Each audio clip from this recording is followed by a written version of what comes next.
है अमूमन विंटर में इसका इस्तेमाल किया जाता है ख़ुद को वार्म करने के लिए, जिस्म का दर्जा हरारत बरकरार रखने के लिए।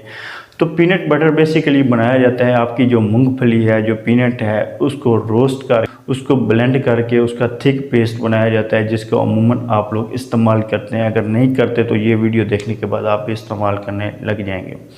तो ये जनाब जो थिक पेस्ट है, इसके अंदर बहुत ज़्यादा अल्लाह ताला ने ग़िज़ाइयत रखी है। अगर आप बात करते हैं 2 चम्मच पीनट बटर की या एवरेज 32 ग्राम पीनट बटर की, तो उसके अंदर आपको मिलता है 190 कैलोरीज, 8 ग्राम प्रोटीन मिलता है, उसमें आपको फ़ैट 16 ग्राम मिलता है, कैब्स जो हैं वो आपको 7 ग्राम मिलते हैं, उसके अलावा आपको फाइबर 3 ग्राम मिलता है, आपको शुगर 1 ग्राम मिलती है। बस विटामिन ई आ जाता है, मैग्नीशियम आ जाता है, सेलेनियम आ जाता है, B3 आ जाता है और B6 आ जाता है। तो ये सारी इसकी है न्यूट्रिशन प्रोफाइल। अब जहाँ तक बात है